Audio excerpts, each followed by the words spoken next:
Fala pessoal, boa noite, muito boa noite a todos aí.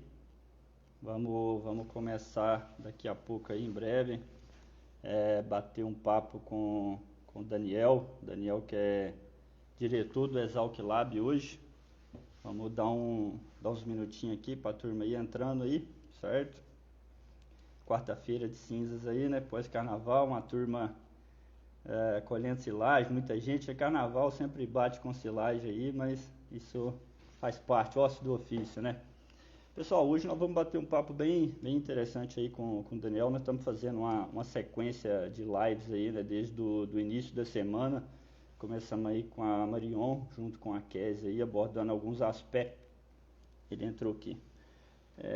Alguns aspectos relacionados ao processo de ensilagem, né? Ontem o Gustavo bateu um papo super legal lá com o Roberto Jonker, que é o diretor da New Holland, gerente da New Holland, na verdade, né? Então bateram um papo muito legal lá sobre processamento.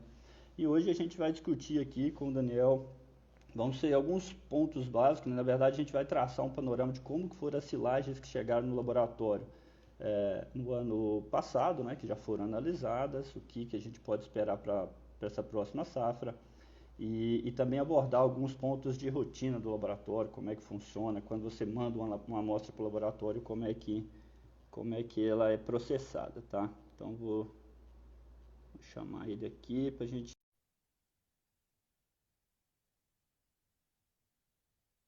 Pessoal, o Leandro que parou o áudio aqui, vocês estão me ouvindo aí? Boa noite, Daniel. Boa noite, William. Tudo certo? Tudo jóia, graças a Deus. Você está me ouvindo bem aí? Que o pessoal, alguns falaram aqui que cortou o áudio, só para a gente saber aqui se está funcionando legal. Para mim tá 100%. Tá legal. Ah, beleza. Daniel, eu estava adiantando aqui um pouquinho do assunto com o pessoal, falei que a gente vai abordar aí, né? Primeiramente, é a satisfação tê-lo aí, representando o Exalc Lab aí, nós que somos colega aí, né, de pós-graduação, tive a satisfação aí de conviver um tempo contigo na Exalc, abordando como que a gente vai trabalhar aqui hoje, certo? O que a gente vai trazer de informação. Mas antes queria fazer uma apresentação do Daniel, pessoal. O Daniel é zootecnista, né? Você vai me corrigindo aí se alguma coisa, quiser complementar também, fique à vontade. Então, o Daniel é zootecnista, se não me engano, formado em Botucatu, tá? E pós-graduado aí, então doutor pela USP, certo? E hoje ele é o diretor do Exalc Lab, está à frente aí na direção do laboratório e coordena todos os processos aí. Tá joia? Daniel, fique à vontade se você quiser complementar mais alguma coisa. E já vou aproveitar aqui para a gente já engatilhar no assunto aí, se você quiser emendar numa apresentação pessoal sua, depois falar um pouco também do laboratório para a gente aí. Perfeito, William. Bem, primeiramente, queria agradecer a oportunidade. Tá me ouvindo bem também, William? Tá tudo certo? Tranquilo.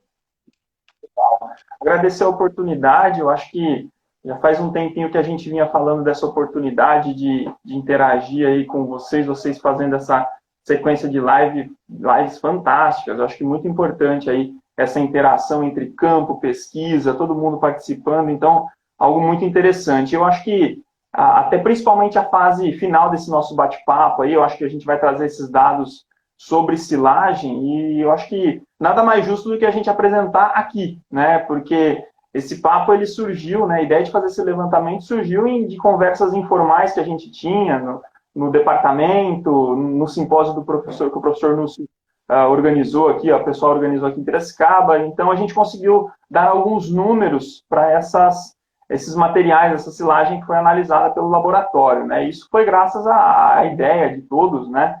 O pessoal da Tracking, o pessoal do laboratório, e isso foi algo muito positivo, e a gente trazer aqui hoje é algo bem legal mesmo. Show de bola. Daniel, o laboratório, assim, até aproveito, né, eu tive o prazer de levar a primeira amostra para ser analisada aí no laboratório, quando o Laerte estava aí no laboratório, antes de ir para um farm, e foi de uma fazenda que eu sou consultor, encharqueada. Então, na época, nem tinha essa parceria, né, que a gente vai comentar depois com o Dairy One, que depois vocês começaram, né? Mas só para o pessoal situar, conta um pouquinho da história do laboratório, quando que ele começou a fazer análise bromatológica para o público, né, começou a ter essa expansão mais significativa, hein? Perfeito, William. É muito legal porque a gente vai conhecendo aos poucos, né, essa história, uma história longa do laboratório de bromatologia como um todo, né? Eu cheguei aqui, por exemplo, na Exalc em final de 2010, em 2011 ingressei no mestrado, fiz algumas análises lá no laboratório, né, que é um laboratório multiusuário. Então, assim, é um laboratório que tem muita história, né? Tem muitos professores que já passaram por lá, que auxiliaram no desenvolvimento do laboratório. E a partir de 2016, 2017 começou então esse projeto, né, da Exalc Lab de ter um apelo comercial maior, porque assim o laboratório sempre fez análise para fora, né? Entretanto, um número muito menor, né? Fazia-se muita análise química, tinha já o equipamento NIRS para fazer as análises, com curvas desenvolvidas pelo próprio laboratório, pelos pesquisadores, pelos pessoal do mestrado e doutorado do departamento.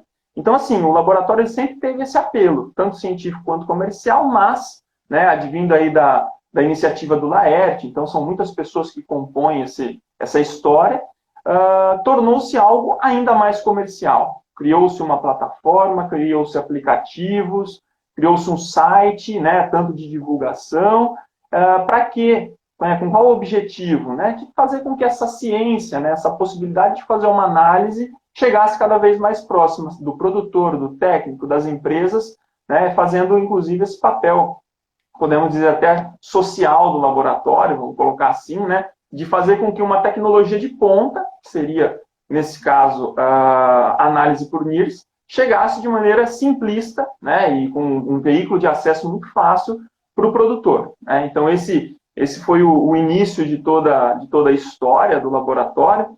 A partir de um certo momento, né, como você falou, a primeira amostra você trouxe aí dentro da plataforma que foi criada, que vocês acompanharam muito de perto como foi criado tudo isso, porque teve uma mobilização de muita gente, né, de auxílios, de ajuda, porque não envolve só aquela parte que é nossa vivência, que seria a parte analítica, mas também toda uma temática de desenvolvimento, de divulgação que foi criada, e isso se tornou possível, né, graças a esse envolvimento. E a partir de um certo momento, isso também logo no início da criação da Exalc Lab como um todo, essa possibilidade de fazer uma parceria com o laboratório de fora, um laboratório norte-americano, para que as curvas a serem utilizadas no laboratório tivessem essa validação juntamente com o laboratório de fora. Né? Então, nós temos essa parceria com o DARE-1. A gente, a cada 6 meses, nós enviamos amostras para o DARE-1 para fazer recalibração de curvas. A gente participa dessa parte de sugestões, de alterações.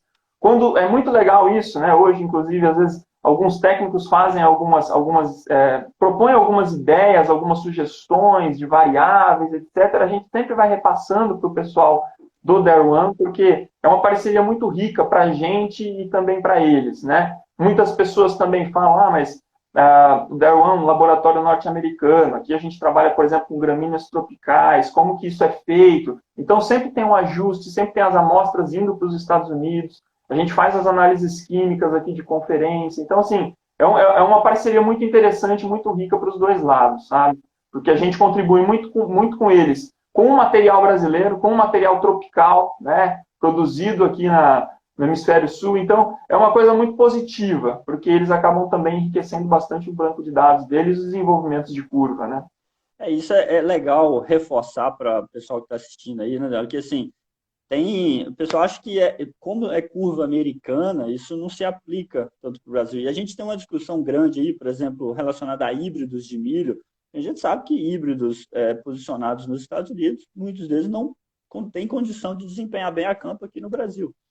Lá eles têm materiais mais dentados, né, que a gente chama aqui de macios, e aqui a gente tem materiais mais flintados, materiais mais duros, então tem toda essa questão aí relacionada a curva dos Estados Unidos não pega bem os materiais brasileiros. Não, e na verdade vocês estão trabalhando aí em sintonia fina, ajustando isso aí para realmente entregar uma análise confiável, né? Na verdade, entregar um resultado confiável para o técnico, para o produtor, para quem é que vai tomar a decisão ali. E hoje a gente sabe que graças a essa agilidade, né, até depois para você poder comentar, por exemplo, a trajetória, quanto tempo que essa amostra chegando no laboratório, quanto tempo que o produtor ou o técnico recebe de volta esse laudo, e, obviamente um laudo confiável para ele utilizar aí nas suas formulações, nas suas tomadas de decisões quanto à escolha de híbrido e por aí, daí por diante. É muito legal isso, porque quando a gente vai para o campo, a gente vai para uma propriedade, a gente visita um técnico, a gente sabe das necessidades e da velocidade com que essa informação precisa chegar, né? Então, você chega numa propriedade, vai trocar um silo, você está no silo A, você vai para o silo B, você vai fazer um ajuste na sua dieta, né? Esses silos foram fechados em momentos diferentes, às vezes corte de área diferente, e você precisa dessa resposta, né? Para quem mexe com vaca leiteira, sabe muito que a gente sempre brinca, né? Sempre fala. O animal ele te dá a resposta na ordenha seguinte. No máximo, no dia seguinte, ela já está te falando, tipo assim, ó, tem alguma coisa errada aí, ou caiu o leite, enfim. Então, a gente precisa fazer esse ajuste fino, e esse ajuste fino de maneira rápida, né? Importante também posicionar não só a parte de leite, mas também a parte de corte, né, que está crescendo muito, a parte de confinamento, né? A gente vai falar de silagem de milho. Silagem de milho já se tornou o principal volumoso utilizado também para confinamento, animais de corte. Então, é muito importante esse monitoramento, né? E basicamente, esse material é enviado, né? O pessoal sempre tem as dúvidas, como que eu envio, como que eu posso mandar esse material. A gente sempre mostra, né, tem os vídeos ilustrativos de como fazer esse material, empacotar ele num plástico filme, tirar o ar, enviar. Muitas pessoas, eu tenho medo do tempo de transporte, né? A gente sempre prioriza, se puder fazer o transporte o mais rápido possível, mas ele estando bem embalado, já dá uma segurança muito grande em relação nesse processo de envio. A questão é isso que você falou, né? A gente tem esse compromisso com fornecer esse resultado o mais rápido possível para o produtor, sabendo dessa necessidade, para o técnico fazer os ajustes. Esse material chega no laboratório, a primeira coisa que a gente faz lá é uma triagem. Ou seja, o material chega com um formulário, esse formulário preenchido facilita muito o serviço das nossas técnicas para saber, né? Às vezes vem um lote com 10 amostras, então tendo uma lista com essas amostras para a gente inserir esse material no site, né? O produtor, o técnico vai ter acesso tudo pelo portal, né? Então, cada cliente tem aí o seu portal exclusivo, com todas as suas amostras vinculadas a ele. Esse material chega, passa por essa triagem, entra no sistema da Exalc Lab. A partir desse momento, pensando na silagem de milho, vai para um processo de secagem, que seria a matéria seca 1 que a gente fala, né? Então, esse material ele vai ficar seco por pelo menos 12 a 24 horas, né? Dependendo do material. A silagem, de forma geral, em torno de 12 a 15 horas é o suficiente. Ele fica numa temperatura controlada, em torno de 60 graus. Tá? E esse material, posteriormente, ele vai ser processado, moído em peneiras de 1 milímetro de crivo, e depois ele vai para a parte superior do laboratório, né, para a sala do NIRS, para fazer análise de infravermelho. Né? Então, quando a gente trabalha com material para análise via NIRS, essa seria a linha que o material vai seguir. Primeira parte, o rastreio, o rastreamento desse material, depois o abastecimento do sistema, secagem, moagem e a leitura por infravermelho, né? E tem outros materiais que vão para análise química, né? Por sugestão do produtor, do técnico, ou materiais que a gente não tem curva de calibração, tá? Atualmente a gente tem várias curvas aí disponíveis, mas muitos resíduos, né? Com o preço dos insumos nessa altura, a gente tem visto muitos resíduos chegando, resíduos diferentes, né? Se me permite dar exemplo, a gente recebeu há pouco tempo levedura de saquê. O pessoal trouxe lá para fazer análise. Uma massa branca, parece fermento, né? Aquele fermento biológico fresco, mas é um resíduo que o pessoal achou a um preço barato, com tudo os caros, vamos ver o que tem. Então, aí a gente encaminha para análise química, obrigatoriamente, que ele vai ter um processo inicial muito similar, né? Secagem e moagem, e depois ele vai passar por um processo aí dentro das análises determinadas pelo técnico responsável. Basicamente, esse é o fluxo do laboratório que a gente aplica hoje. Legal. E interessante, assim, que o ruminante é um animal tão, assim, espetacular que ele aceita uma diversidade, né, de produtos, subprodutos, assim, muito grande, que torna ele muito competitivo, principalmente no cenário desse, que tem milho sendo negociada aí no mercado futuro a R$ 85, até na praça física mesmo, na casa dos R$ 85. Então, ele aceita muitas opções diferentes aí que outros animais, como suínos, aves, não aceitam, né? Isso dá uma amplitude de benefícios aí muito grande. Daniel, no campo, eu rodo bastante campo, eu vejo o pessoal às vezes comentando, assim, e até bom a gente esclarecer, aproveito para fazer a pergunta, o material verde ou material fermentado, existe diferença para a análise dele no laboratório? É possível fazer a análise do material verde? Não é? Pode comentar um pouco a respeito disso daí para a gente? Porque agora o pessoal está colhendo silagem, então ele já quer, está colhendo, já quer saber o resultado de imediato, né? Ele não quer esperar fazer um cilinho, ou às vezes fazer um silo, esperar esse material fermentar para depois coletar e mandar para o laboratório. Ele já quer mandar ali, saiu da boca da máquina. E ontem até é interessante já fazer uma segunda pergunta. O Gustavo perguntou para o Roberto Jonker. Voltou? Alô? Cortada aqui. Beleza, aqui é a internet do hotel, aqui às vezes dá um pique, mas vamos lá. Junto a essa pergunta, ontem o Gustavo perguntou para o Roberto que agora algumas empresas de automotrizes já querem colocar NIRS acoplado na máquina, tá? Então ele quer utilizar ali, a máquina já vai soltando o resultado real time, né? No tempo real ali. Então, como que o laboratório também vê isso daí, vê como uma ameaça, assim, o serviço de NIS de laboratório pode um dia ficar ameaçado, ou você acredita que não? Se já emendar as duas perguntas aí. Ótimas dúvidas. O primeiro ponto, William, que eu gostaria de falar é assim, é muito interessante quando você vai estudando essa questão do NIRS, a maleabilidade, a possibilidade que você tem de trabalhar com esse tipo de análise, né? Dentro das nossas curvas que nós temos no laboratório hoje, enfatizando tudo em parceria com o laboratório norte-americano da Arwan, nós temos a possibilidade de fazer análise dos dois materiais. Nós temos curvas distintas. Então, a gente tem uma curva com material fermentado, tá? Então, para ser propriamente dita, e a gente também tem uma curva que a gente chama de curva para milho verde. Ou seja, o produtor está lá, deu o ponto de colheita, começou o processo. Esse monitoramento é um monitoramento muito interessante, de avaliação da qualidade, do teor de amido, e a gente tem uma curva específica para isso. Por quê? Esse material é fermentado, vai passar por alterações, vai ter mudanças, geração de ácidos. Então, tudo isso faz com que o material crie uma característica diferente, que faz com que dê uma alteração, vamos dizer assim, na leitura do equipamento. Então, a gente tem as curvas distintas. Então, novamente, a gente sempre conversa bastante com os produtores, com os técnicos nesse sentido. O preenchimento do formulário acaba sendo muito importante para a gente interpretar o tipo de material que está chegando, né? Se é um milho verde, se é uma silagem. A gente tem muitas parcerias no laboratório com empresas que desenvolvem os híbridos, né? E o pessoal faz as avaliações. Então, esse tipo de material a gente encaminha direto para análise como o milho verde, né?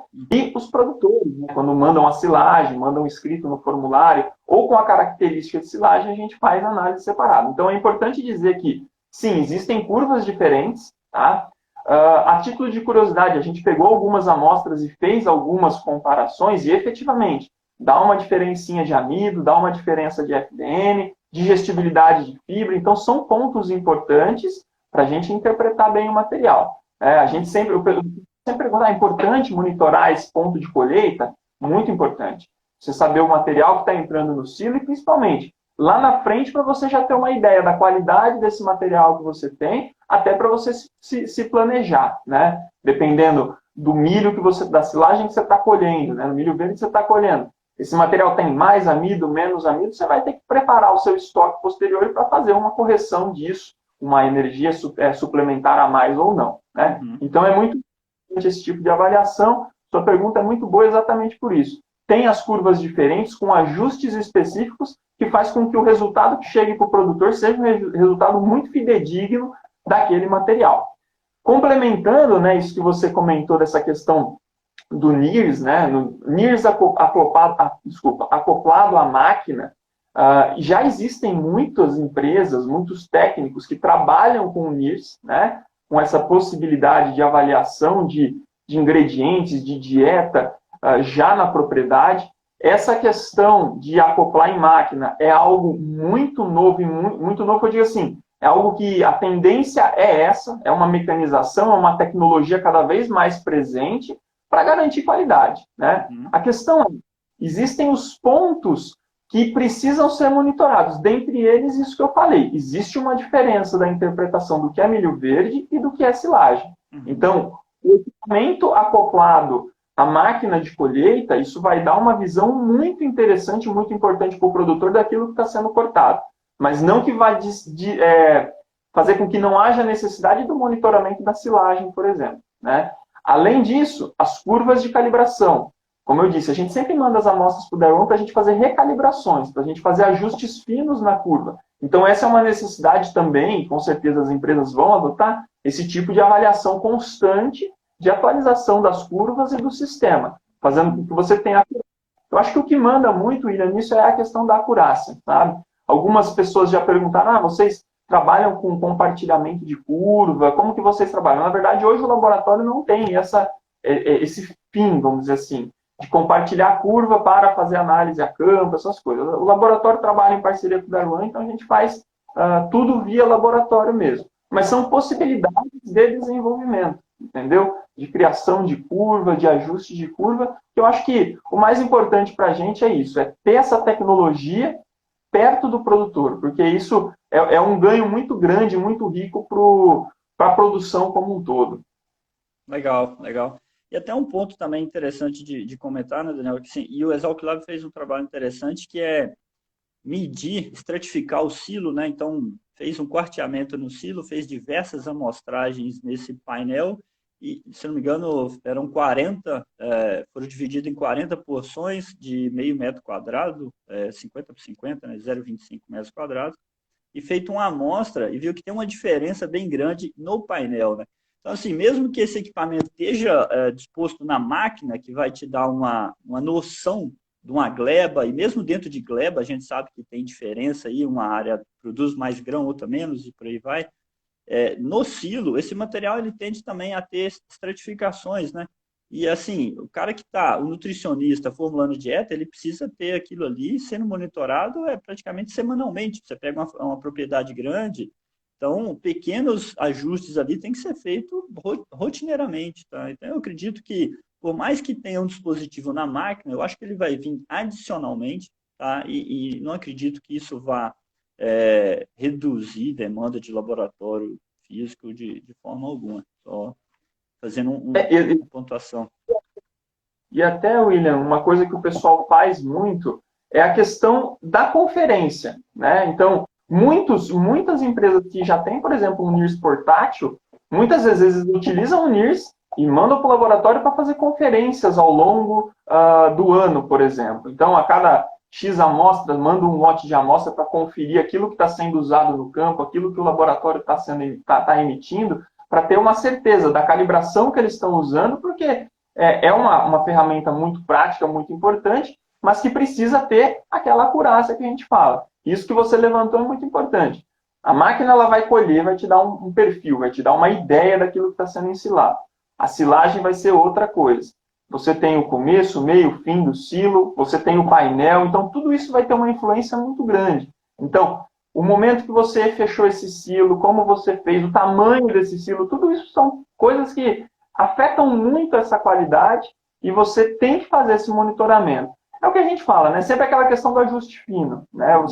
Quando você está trabalhando com uma tecnologia de ponta, né? Seja um equipamento, seja uma análise laboratorial, seja animais com mérito genético alto, você tem que se atentar a isso, né? A esses pequenos detalhes que vão fazer muita diferença. Então, esse monitoramento a gente coloca como sendo algo muito importante aí para a rotina de propriedade. Legal, legal. Vamos avançar aqui, então, assim, a gente está fazendo uma cronologia aqui, então a amostra chegou no laboratório, foi feita uma amostragem a campo legal, bem feita, foi analisado, vai soltar o resultado. Quantas variáveis, né, o que solta de variável dentro de um laudo bromatológico, tá? O que sai aí de resultado? E assim, aproveitando já o que de fato, que realmente importa aí, assim, pensando no ponto de vista de formulação lá, uma tomada de decisão, vamos dizer assim, maior, sabe? Que sai N variáveis, né? Às vezes o pessoal pega um laudo lá, tem várias, e ele fica perdido, né? O que eu olho aqui agora? Se você puder dar uma pincelada para a gente com relação a isso aí. Não, com certeza. Uma coisa que eu gostaria de aproveitar a oportunidade é assim, como nós temos curvas diferentes para diferentes ingredientes, cada curva ela vai ter a capacidade de liberar um determinado laudo. Então, algumas pessoas falam, mas o laudo de DDG via NIRS, ele é um laudo menor do que a silagem de milho. Para começar, a silagem de milho e feno ou pastagem é o nosso maior banco de dados existentes no laboratório e no DARE1 para desenvolvimento de curva. Ou seja, tendo um banco de dados grande, é aquilo que você consegue fazer maior número de inferências, né? Para se ter uma ideia, hoje o laudo da Exalc Lab da silagem de milho tem 52 variáveis emitidas, né? Então, nós temos que ter uma ideia. Toda a parte, então, matéria seca e umidade. Aí a gente entra na parte de proteína. Então, a gente tem proteína bruta e todo o fracionamento de proteína, seja proteína solúvel, nitrogênio amoniacal, proteína degradável, e aquele fracionamento que seria o N ligado, ou seja, N ligado a FDN, N ligado a FDA, que é um material, né, uma fração da proteína menos disponível, né, para o animal, é ligado ao FDA, que vai ser indisponível. E depois a gente tem a parte de fibra. Então, depois do fracionamento de proteína, nós temos o fracionamento da fibra, que seria o FDN, o FDA, lignina do material. Entra também ainda na parte de carboidratos. A gente entra para o amido, tá? Então tem o amido. Tendo o KPS, né? Então todas as análises de silagem de milho que chega para o laboratório, todas elas nós fazemos o KPS, tá? Isso é uma coisa importante de ser dita. E a partir do KPS, a gente emite uma digestibilidade do amido, digestibilidade em 7 horas. Tá? Então, tem essa parte do fracionamento do carboidrato, tem o amido e tem também essa estimativa de digestibilidade. Temos também a estimativa de digestibilidade da FDN, né, em 24, 30 e 40 horas. Tem a parte de minerais. E, por fim, né, no laudo, a gente tem a parte relacionada à questão energética. Então, a gente tem todo aquele fracionamento. O NDT, que o pessoal gosta bastante, né? Eu acho que o pessoal a campo e pesquisa gosta muito do NDT, apesar de alguns pesquisadores já preferirem algumas variáveis um pouco mais refinadas em relação a isso, mas o NDT, todo mundo tem um número de NDT na cabeça, 88, 80, dependendo do material, enfim. E daí a gente tem energia líquida de lactação, energia líquida de ganho, energia metabolizável. Então, assim, todo aquele fracionamento energético importante para você, por exemplo, abastecer um programa, seja a formulação para gado de leite, gado de corte, e alguns índices práticos, né? O pessoal no campo, principalmente o produtor, o técnico, ele gosta muito de uma variável, que seria a tonelada de leite por tonelada de matéria seca. Ele sintetiza muito bem essa questão produtiva, né? Então, para eu produzir uma tonelada de leite, eu vou precisar de quantas toneladas de matéria seca? Ou seja, se o material tiver qualidade, ele vai te gerar muito mais leite, ele vai te dar essa resposta. Então, isso acaba sendo é algo muito interessante de ver quando você conversa, principalmente com o produtor, que ele enxerga muito essa questão da qualidade. O quanto eu faço uma alteração no meu manejo, a escolha do meu híbrido, o trato cultural, ponto de colheita, o quanto que isso afeta essa variável, porque muitas vezes ele está fazendo isso, visando a produção de leite, né? E um índice muito legal que a gente tem aqui, William, seria o IQS, né? O índice de qualidade de silagem. Esse índice ele foi desenvolvido, ele leva em consideração algumas variáveis, né, que vão influenciar aí a qualidade dessa silagem, tá? E cada uma dessas variáveis tem os seus pesos, né, para a gente chegar num valor médio de índice de qualidade. Isso é muito legal porque, assim, o produtor, quando manda, ele tem o resultado e acontece muitas vezes dele fazer contato e falar assim, ótimo, né, como você disse, eu tenho esse resultado é extenso, mas o que acaba sendo de importância para eu melhorar para o próximo ano? Então, o IQS ele traz muito isso em relação a essa interpretação. Ou seja, O amido está baixo, o amido está alto, né? Aqueles que já tiveram a oportunidade de ver um laudo da silagem, a gente tem alguns termômetros mostrando o amido, mostrando a matéria seca do material, o KPS, a digestibilidade da fibra em 30 horas. Por quê? Porque eles constituem essa estimativa, né, do IQS, e eles auxiliam o produtor, o técnico, a tomada de decisão, né, numa próxima oportunidade. Então, muitas vezes a silagem ela tem uma qualidade boa, mas dentro desses termômetros você fala assim, ó, eu sei que é aqui que eu preciso melhorar da próxima vez. Talvez encher um pouco de grão, talvez você trabalhar com uma questão de processamento, né? Esses dados que a gente vai mostrar depois, que a gente vai conversar, e aproveitando a oportunidade, a gente vai lançando tanto no Insta quanto no Face da Tracking e da Exalc Lab esses gráficos, né, que a gente fez, por região e a média nacional que a gente obteve, e vai dar um posicionamento bem legal, tipo, onde que eu preciso melhorar, como que eu estou em relação à média, e tudo isso a partir dessas variáveis que a gente conversou agora, entendeu? E, William, tem outras variáveis, né? Tem a parte de ácido oleico, linoleico, linolênico, então, assim, tem a sua importância, claro, mas, assim, existe aí um consenso nesses outros pontos que eu falei para vocês e que vão constituir aí o IQS, que vão entrar no cálculo, por exemplo, da tonelada de leite por tonelada de matéria seca. Então, seriam esses que vão ter um impacto talvez mais direto nessa questão produtiva no dia a dia de uma propriedade. Legal, show de bola. Dani, eu vou aproveitar. A Marion fez uma pergunta aqui: se o cálculo do leite que sai para alfafa, por exemplo, ou talvez até para uma outra forragem, pelo Milk 2006, né? O Milk 2006. Perfeito. Excelente pergunta, excelente pergunta. A base de todos esses cálculos de tonelada de leite por tonelada de matéria seca, ele parte do Milk 2006. Tá? O que a gente sabe, né, como existe esse desenvolvimento e esse aprimoramento de curva, é que existem ajustes. Então, com o passar do tempo, existem ajustes, conforme a literatura vai mostrando influências, por exemplo, em relação a teor de matéria seca. Por exemplo, há pouco tempo a gente estava numa discussão muito interessante sobre, né, avaliando algumas análises, sobre a importância do teor de matéria seca sobre a tonelada de leite por tonelada de matéria seca. Tá? Então, existe, por exemplo, ajustes simplesmente para essa variável. Se você pegar um híbrido, uma silagem, enfim, com a mesma qualidade nutricional, mesmo teor de amido, mesma digestibilidade de fibra, mesmo teor de fibra, se você tiver a matéria seca dela diferente, ela vai ter uma influência, pequena ou grande, dependendo desse range que a gente está falando, nessa variável, nesse cálculo. Então, assim, parte do 2006, mas que tem ajustes. Ano após ano existem ajustes que ele vai sendo embutido, né, vai trazendo uma complexidade para essa interpretação, mas que acaba sendo muito importante. Nessa série de avaliação que a gente fez, William, a gente viu, por exemplo, que o ponto de virada da silagem de milho, por exemplo, para esse cálculo, é por volta de 35% a 36% de matéria seca. A partir disso, acima disso, a equação ela começa a ficar um pouco penalizada, ela começa a diminuir essa estimativa, simplesmente por alteração na matéria seca. Entendeu? Então, só estou trazendo uma informação mostrando assim que essa variável ou conjunto da análise, ela começa lá no campo, lá na colheita.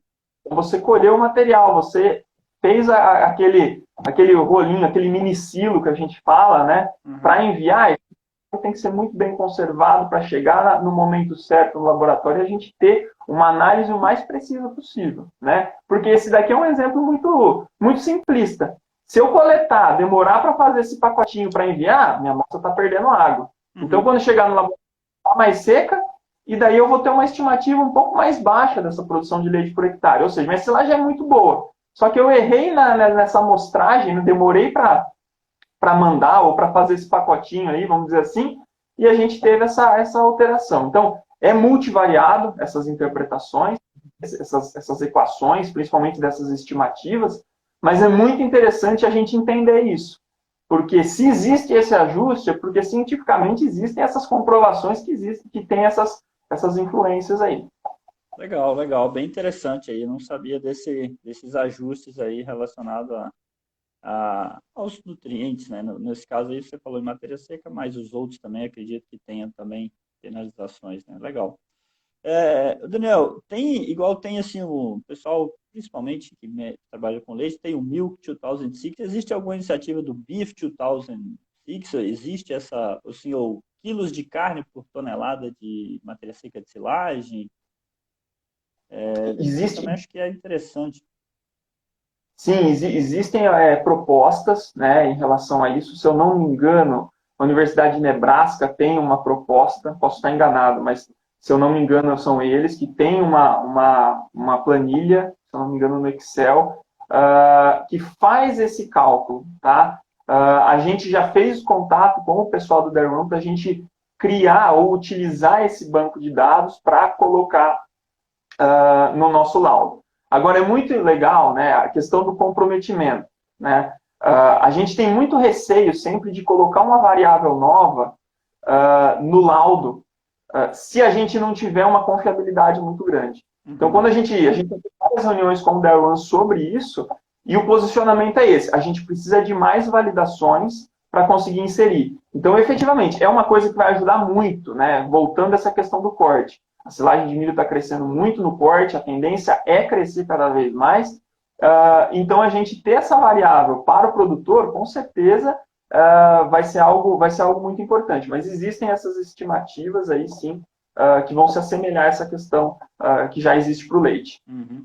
E só fazendo, já aproveitando a oportunidade, fazendo um marketing, amanhã, sexta, na verdade, a gente vai ter uma live aí com o Ramona, que também faz parte do time aí, e o Cezinha, que trabalha na Fibro, falando sobre o uso da silagem de milho direcionado para gado de corte. Então vai ser tá bem pertinente o que a gente está falando aí, e tem crescido muito, né, o uso desse silagem de milho em gado de corte. Antigamente o pessoal era meio, vamos dizer assim, avesso, né, era muito bagaço, principalmente grandes confinamentos, para evitar um pouco aí de logística muito grande, mas hoje a silagem de milho tem ganhado muito espaço nos confinamentos de gado de corte também. Então, acho que vai ser uma baita live aí, já estendo o convite aí para o pessoal que está acompanhando a gente aí.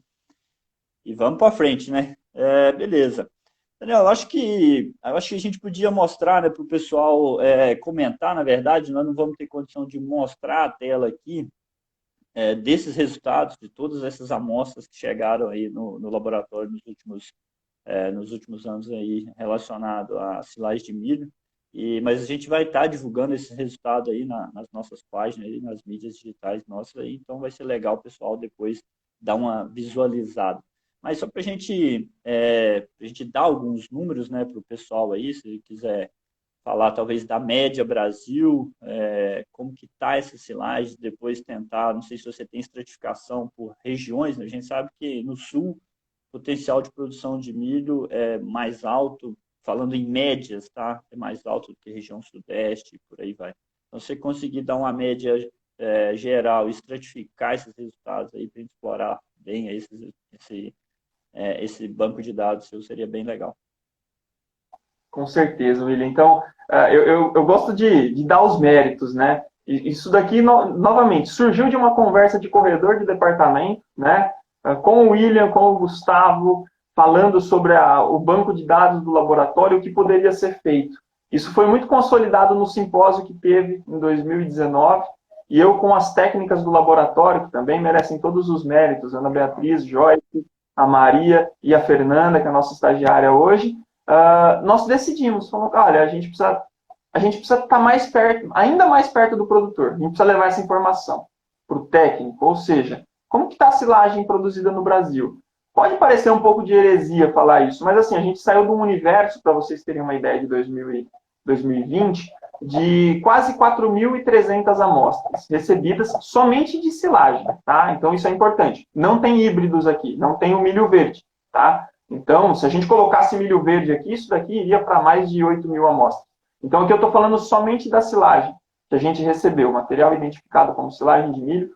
Então, a gente partiu aí de 4.300 amostras. E a gente trabalhou esses dados agora em janeiro, né? Então, tudo que recebeu de 1º de janeiro de 2020 até 31, a gente compilou esses dados e trabalhamos ele de maneira a posicionar o produtor. Penso eu o seguinte, Se eu sou um produtor, eu tenho uma silagem de milho com 20% de amido, e às vezes eu não tenho uma ideia se isso é bom, o quanto isso está longe de um ideal ou de uma média, a gente consegue situar ele com esses dados, né? Então, esse foi o nosso objetivo inicial. Posicionar o produtor, posicionar o técnico e fazer isso regionalmente. A partir dessa conversa que a gente teve no simpósio, a gente começou a abastecer nosso sistema com uma informação. De onde veio essa amostra? Essa amostra veio do estado de São Paulo, veio de Minas, veio do Mato Grosso, e a gente pegou isso e acoplou nos resultados. Tá? Então, para a gente começar nacionalmente, o que a gente teve dessas quase 4.300 amostras? Nós tivemos aí uma silagem de milho média com 28% de amido, tá? Valor médio, e 47% de FDM. Tá? Então, esses são os dados médios que a gente tem. A parte de proteína, a gente fez uma avaliação, mas a variação é muito pouca, e tem os outros constituintes, mas a gente focou muito nessa questão de amido e FDM. Complementar isso, nós também colocamos outras coisas interessantes, ou seja, esse material está sendo colhido em média com 33% de matéria seca, tá?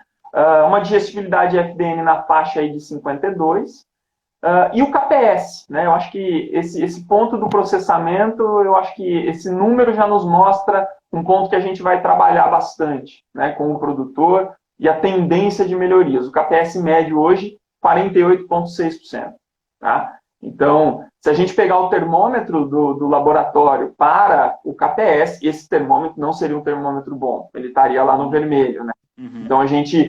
Talvez dentro desses números que eu passei, esse seria um dos pontos. Melhoria de KPS. Tá? O IQ, essa silagem média na faixa de 79, e a tonelada de leite por tonelada de matéria seca, 1,53 toneladas. Tá? Então, a gente tem essa qualidade nutricional do material. Somado a isso, William, a gente também falou, não, vamos passar a média. Agora, além de incentivar com uma média, ou seja, eu estou acima ou abaixo dessa média, a gente também fez o top 10. A gente propôs um top 10 para falar assim, não, eu quero chegar lá, eu quero estar mais perto disso, né, se a minha realidade permitir, né, questão de solo, questão de híbrido, enfim, questões aleatórias também, que não são dependentes, mas só para vocês terem uma ideia. Então, a silagem média tinha 28 de amido.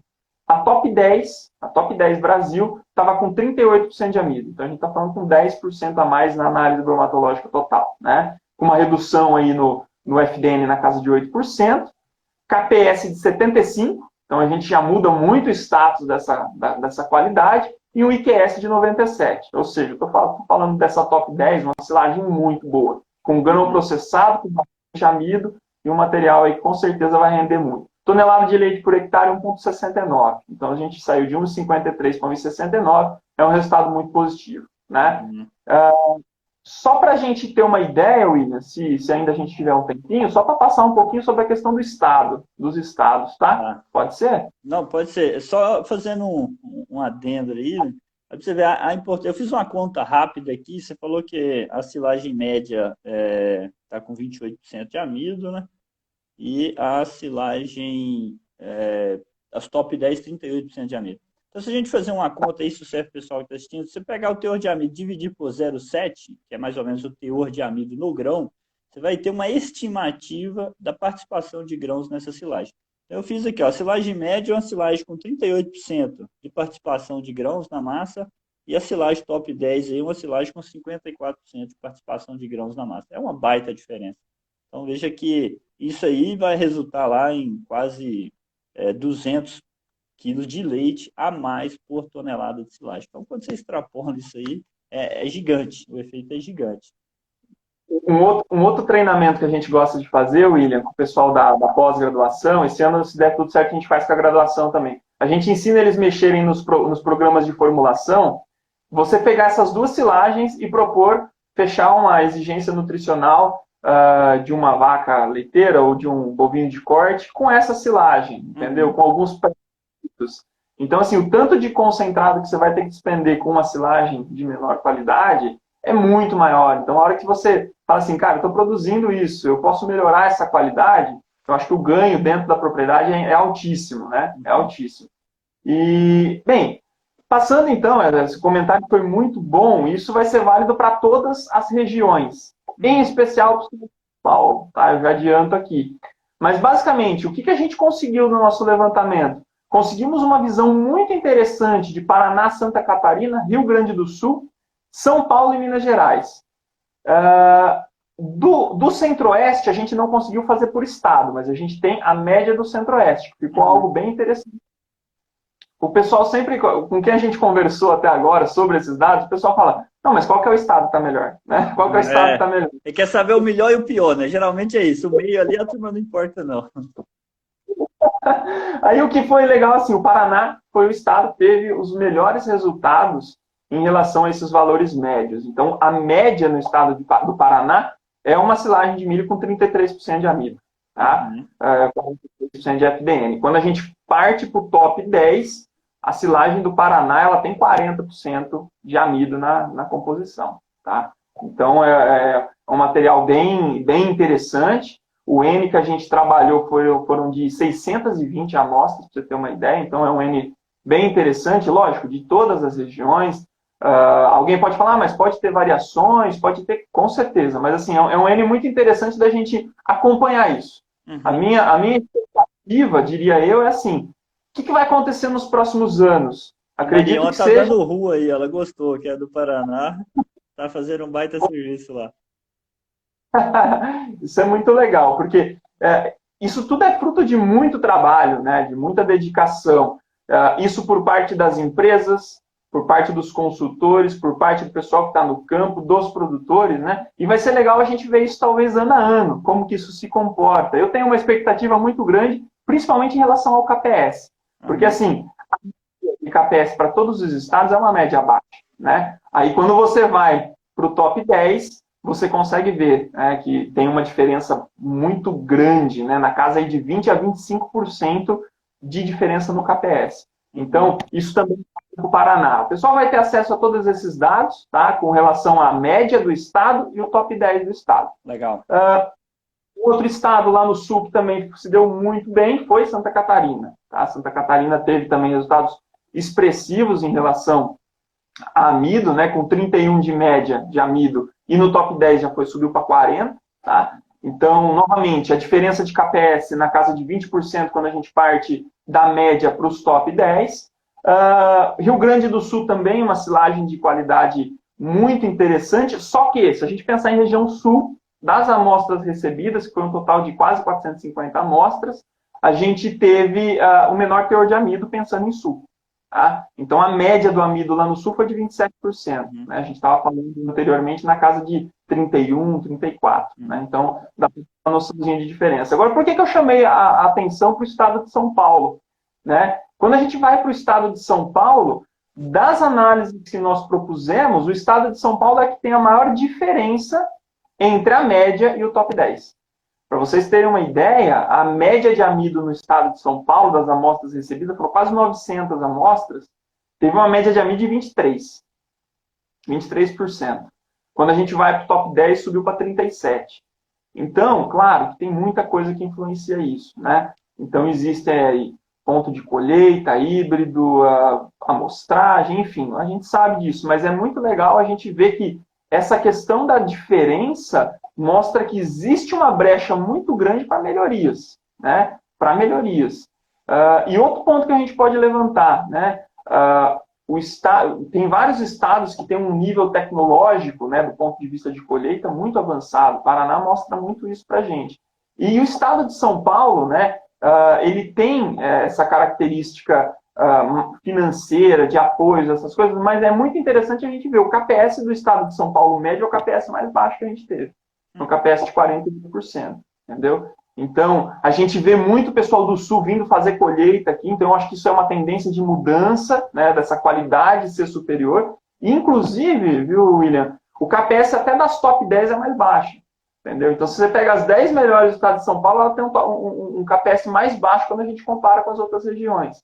Então, tecnificação, ajuste de máquina, eu acho que isso é uma coisa muito interessante. Talvez a gente vai conseguir enxergar no futuro essa migração, da onde que vem, da onde que vai, onde que se iniciou esse processo, né, esse berço de tecnificação. Então, esses gráficos vão mostrar algumas coisas bem interessantes para a gente. Só para finalizar essa parte, esse apanhado aí da qualidade, tá? Centro-Oeste, né, passando pelo Centro-Oeste. Então, 26% de amido, o top 10 na casa de 32%. Eu vi o Thiago aí, um grande amigo nosso aí, ele tem uma paixão por Minas, fizemos o levantamento em Minas também, tá? Tivemos um N muito grande, quase 1.000 amostras em Minas, também uma silagem de muita qualidade, foi superior ao estado de São Paulo, se a gente pensar regionalmente, né, no Sudeste, ela teve uma qualidade superior aí na casa aí de 28% de amido, e o top 10 na casa de 34%. Então é muito legal a gente ter esse posicionamento dentro do estado. E eu já adianto mais uma coisa, a gente quer fazer uma outra coisa também, né? E lógico, toda sugestão vai ser bem-vinda para a gente poder explorar esses dados e contribuir com o produtor. Existe o projeto que é o Guia da Forragem, né? Que é uma ferramenta que tem toda uma participação do departamento e ela nos auxilia nessa questão, né? Auxilia o produtor a ter uma ideia dos híbridos disponíveis, das possibilidades, dos locais, né? E é muito interessante isso, a gente quer fazer agora um comparativo depois, desses valores obtidos com os valores que estão no guia, ou seja, às vezes a escolha do híbrido ela pode potencializar esse resultado, ela pode fomentar esse resultado, isso dentro da região, né? Porque o guia ele tem estudos no Rio Grande do Sul, Santa Catarina, enfim, então tem um posicionamento em relação a isso, daria para a gente comparar essa questão desses resultados, né? Então, talvez para auxiliar ainda mais os produtores. Legal, Dani, muita informação boa e assim, fiquei até surpreso aqui, porque mesmo o Rio Grande do Sul, ano passado, passando por uma seca severa, ainda as silagens superaram as silagens de São Paulo. Então, o desafio, e eu acredito que o climático também é muito forte em São Paulo, a gente tem algumas regiões de muita areia, a noite muito quente, então isso prejudica demais a planta de milho em desempenhar como ela desempenha em Santa Catarina, na região do Rio Grande do Sul, em Vacaria, ali tem Passo Fundo, tem as regiões muito propícias para a produção de milho, né? E essas diferenças. E o legal do guia aí é trazer, né, esse posicionamento, testar diversos materiais e posicionar para cada região, né? A gente sabe que milho é muito dependente de região, então o posicionamento é fundamental. A gente posicionar os materiais corretos, isso aí já é um grande avanço aí para os produtores. Mano, eu só estava esquecendo de uma pergunta aqui para a gente não responder a turma. O Thiago, ele perguntou se tem previsão do Exalc Lab implantar o TT-FDN, se isso pode vir a acontecer. Tá, ótima dúvida. Estamos trabalhando, já tem 1 ano em cima disso, tá? Para a gente ter essa variável na nossa plataforma. Novamente, a gente, além de colocar, ou de propor ou colocar, né, nós fazemos testes e depois validações, para ver se isso está adequado ou não. Então, ela está nessa parte de desenvolvimento, para depois passar por uma validação interna, para depois a gente liberar. Mas é uma coisa... São 2 coisas que a gente está trabalhando intensamente. TT-FDN e a tonelada de produção de carne por tonelada de matéria seca. São as duas variáveis que a gente tem. Já me questionaram também, por exemplo, de digestibilidade do amido para grão úmido. A gente não tem ainda, novamente, por conta dessa questão de validação, né? Porque todas as coisas são desenvolvidas a partir da análise química e quando ela convergir, quando ela der a confiança, a gente faz a liberação dos dados. Então, a gente está nessa fase de desenvolvimento para essas 3 variáveis que eu comentei com você agora. E só uma última coisa, falando sobre esses resultados, viu, William? É legal isso, porque a gente fez esse levantamento, daí o pessoal fala, mas o que você espera agora para o próximo ano? O que você espera para... Você tocou num ponto que eu ia passar batido, que é a questão climática, né? Que é muito importante. A região, eu sou da região de Araçatuba, né? E conversando com os meus familiares, o pessoal plantou uma parte de milho lá no sitinho que tem, até a parte quase final de desenvolvimento, né, dos híbridos, a coisa estava linda, faz 20 dias que não chove, então praticamente perdeu-se a roça inteira, né? Então, lógico, é uma área pequena, mas regiões que do lado chovendo absurdamente e outras regiões fazendo um veranico fora do comum.